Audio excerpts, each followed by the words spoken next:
জ্যোতির রহমান, আমি আপনার একটা ওপিনিয়ন শুনতে চাই আসলে, যে পরিবর্তনটাকে আপনি এখন কীরকম দেখছেন এবং সবচেয়ে গুরুত্বপূর্ণ জায়গা কোনগুলো, মানে সংকটের জায়গা কোনগুলো যেটা আসলে সরকারকে অ্যাড্রেস করতে হবে। ঠিক আছে, আমি প্রথম থেকে শুরু করি, জুলাইয়ের পর থেকে গত 2 বছর ধরে। তো আপনার মাও সেতুংয়ের কথা ছিল হচ্ছে আপনার লেট 100 ফ্লাওয়ার ব্লুম, শত ফুলে বিকশিত হোক।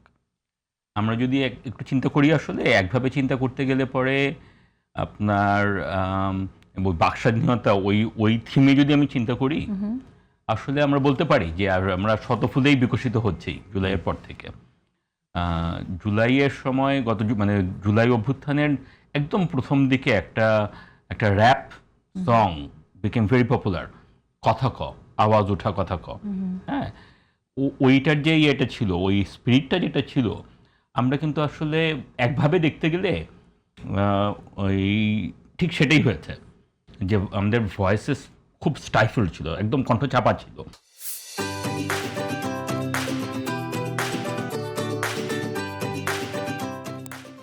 তো ওই চাপাটা আমরা তো কথাই বলতে পারি, সাধারণ পারি। মানুষ তো শেখ হাসিনার নাম না নিয়ে উগান্ডার প্রধানমন্ত্রীর কথা বলতো, এরকম ছিল, এক্স্যাক্টলি। হ্যাঁ, কথাই বলতে পারিনি।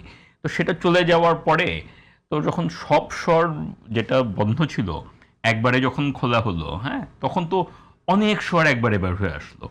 তো ইংরেজিতে এটাকে আমরা বলি হচ্ছে ক্যাকোফোনি। হ্যাঁ, তো ক্যাকোফোনি থেকে এটা হারমোনিতে আসতে তো সময় লাগবে। হ্যাঁ, আমরা যদি সহাবস্থানের ইংরেজি হচ্ছে হারমোনি। হ্যাঁ, তো মানে এই আপনার একটা মেলোডি, একটা অর্কেস্ট্রাতে বিভিন্ন ইনস্ট্রুমেন্ট একসাথে করে বাজানো, দ্যাটস এ হারমোনি। এটা হারমোনাইজ করা তো সময় লাগবে। আমরা গত 2 বছর ধরে যেটা দেখছি, মানে ইমিডিয়েটলি থেকে শুরু করে যেটা দেখছি, এটা ক্লোজার টু ক্যাকোফোনি। কিন্তু ওইটাই তো হওয়ার কথা। মানে আমি যখন স্বাধীনতাটা পেলাম, এই শত ফুলে বিকশিত হতে গিয়ে অনেক ফুল ফুটেছে, সব ফুল যে সুন্দর করে উঠবে, বাগান হবে, ইভেন্চুয়ালি হবে, কিন্তু এই মুহূর্তে তো আসলে বাগান, আগাছা অনেক কিছুই আছে, সত্যি কথা যেটা। তো এটাকে তো একভাবে দেখতে গেলে এইটা, এবং এটাতে আমাদের আসলে হয়তো হতাশ হওয়ার কিছু নেই, কিন্তু কারণ এইভাবেই জিনিসটা হওয়ার কথা ছিল। কাজেই আমরা সেটা মেনে নিয়ে এখন এটাকে আস্তে আস্তে হারমোনাইজ করার দিকে হয়তো আমরা যাওয়ার কথা চিন্তা করা উচিত। এটা কিন্তু একদিক থেকে। আপনি সরকারের কথা বললেন, আপনি রাজনৈতিক দলের কথা বললেন। I would like to bring it to আরেক দিকে, যেটা আসলে আমরা সাধারণত বলি না, কিন্তু যেটার অংশ, সেটা হচ্ছে নাগরিক সমাজ। আমরা তো সুশীল সমাজ কথাটা আমি ডেলিবারেটলি বলছি না, কারণ এই কথাটা একটা গালিতে পরিণত বহুদিন আগে হয়ে গেছে। কিন্তু ইংরেজিতে আসলে যে মানে কনসেপ্ট অফ সিভিল সোসাইটি, গণতন্ত্রের জন্য এটা তো খুবই ইম্পর্ট্যান্ট একটা পার্ট, যে যারা মানে সমাজের একটা পলিটিসাইজড পার্ট, যারা ডেফিনেটলি পলিটিক্যাল। আমরা রাজনীতি সচেতন, রাজনীতি নিয়ে মানে রাজনীতির অংশ, কিন্তু আমরা পার্টিজান না। মানে আমরা কোনো রাজনৈতিক দলের পক্ষে না বা বিপক্ষে না, ডিসাইডেডলি। কোনো পার্টিকুলার ইস্যুতে আমরা কোনো রাজনৈতিক আমাদের অবস্থান হয়তো কোনো রাজনৈতিক দলের পক্ষে হতেও পারে, নাও হতে পারে, কিন্তু আমাদের একটা প্রত্যেকেরই নিজস্ব রাজনৈতিক অবস্থান থাকবে, রাজনৈতিক সচেতনতা থাকবে, এবং রাজনৈতিক ভিউ পয়েন্টস থাকবে, পার্সপেক্টিভ থাকবে, এবং সেটা নিয়ে অ্যাক্টিভিটিস থাকবে, অ্যাকশনস থাকবে, অ্যাডভোকেসি থাকবে, এরকম। এই যে জিনিসটা, গণতন্ত্র সফল হতে গেলে পরে এইরকম এই বডি অফ ইনস্টিটিউশন, সেটা মিডিয়া একটা পার্ট, একটা খুব ইম্পর্টেন্ট পার্ট, কিন্তু আরও জিনিসপত্র আছে, মানে একাডেমিয়া, বিভিন্ন organisations, labour movement, cultural movement, অনেক কিছু। তো এই জিনিসটা আপনার 90-এর দশকে যখন গণতন্ত্র শুরু হয়েছিল, তখন তার সাথে সাথে এটাও শুরু হয়েছিল, কিন্তু বিভিন্ন ঐতিহাসিক কারণে আমরা জানি সেগুলি, সেটাতে আর না যাই, বা চাইলে পরে যেতেও পারি, হিস্টোরিক্যাল দিয়েছিল আর কি, যে কারণে ওই নাগরিক সমাজ বা ওই সিভিল সোসাইটি গট ডিরেইলড, এবং সেই কারণেই ইভেনচুয়ালি আপনার গণতন্ত্র ক্ষতিগ্রস্ত হয়।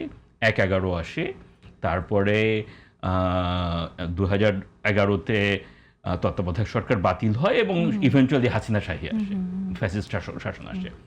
তো এখন আমরা যখন আবার গণতন্ত্রের পুনর্যাত্রা শুরু করেছি, আমাদেরকে আবার আমাদের ওই নাগরিক সমাজকেও রিবিল্ড করতে হবে।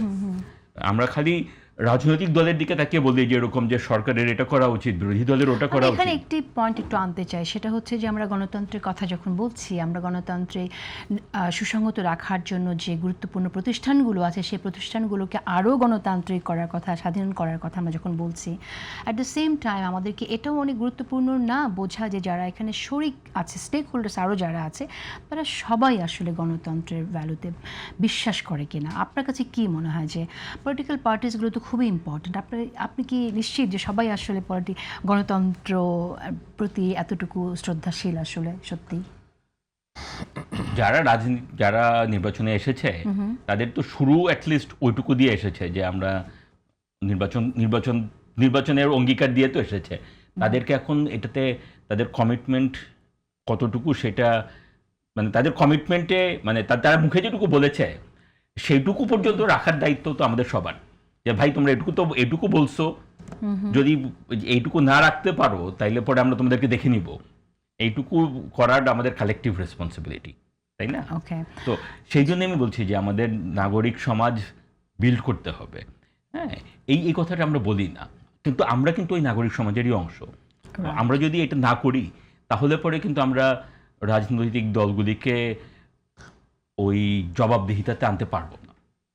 তো এটাই হচ্ছে, এটা খুবই গুরুত্বপূর্ণ একটা কথা বলেছেন যে নাগরিক সমাজকে সচেতন হতে হবে এবং সংগঠিত হতে হবে। সংগঠিত হতে হবে।